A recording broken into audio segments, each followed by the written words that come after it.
আসন্ন ২০২৬-২৭ অর্থ বছরের বাজেট সামনে রেখে বাংলাদেশ ইসলামী ছাত্র শিবির আয়োজিত তারুণ্যের বাজেট ভাবনা শীর্ষক সেমিনারে জুলাই আন্দোলনের শহীদদের আত্মত্যাগকে সর্বোচ্চ অগ্রাধিকার দেওয়ার দাবি জানানো হয়েছে।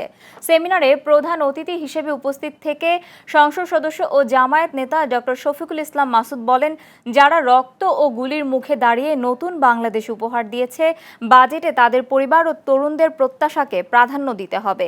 তিনি ব্যাংকিং খাতে রাজনৈতিক প্রভাব ও লুটপাটের সমালোচনা করে এস আলম গ্রুপকে পুনরায় ফিরিয়ে আনার ষড়যন্ত্রের বিরুদ্ধে হুঁশিয়ারি দেন। বক্তারা শিক্ষা ও স্বাস্থ্য খাতে বরাদ্দ বাড়িয়ে একটি জনবান্ধব ও তরুণ নির্ভর বাজেট প্রণয়নের জন্য সরকারের প্রতি জোর আহ্বান জানান। একটা কথা তো আপনারা চোখের পানি ফেলতে গাড়িতে বসে বসে স্বীকার করেছেন, আহারে এই তরুণ বাচ্চাদের রক্তের উপরে ভিত্তি করে আমরা আজ মুক্ত হতে পেরেছি। তো মুক্ত হতে পেরেছে তাদের কথা কোথায়?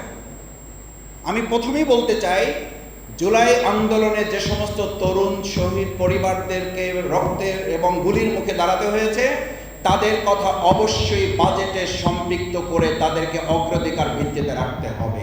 সবচেয়ে ক্রিটিক্যাল মুহূর্তগুলো লিড দিয়েছে তরুণরা, এবং তরুণদের আন্দোলনের ফলে তারা রাজনৈতিক অধিকার ফিরে পেয়েছে, তাদের অর্থনৈতিক কর্মকাণ্ডের অধিকার ফিরে পেয়েছে, বিদেশ থেকে এসে এখানে প্রধানমন্ত্রী হতে পেরেছে, মন্ত্রী হতে পেরেছে, শিলং থেকে এসে এখন বড় বড় কথা বলতে পারছে। তো সেই তরুণদের কথাগুলো বাজেটে কিভাবে ইমপ্লিমেন্টেশন করা যায় বা তরুণরা কি চায়, এটা নিয়ে তারা এক সেকেন্ডের জন্য ভাবে না, এগুলো নিয়ে চিন্তাও করে না।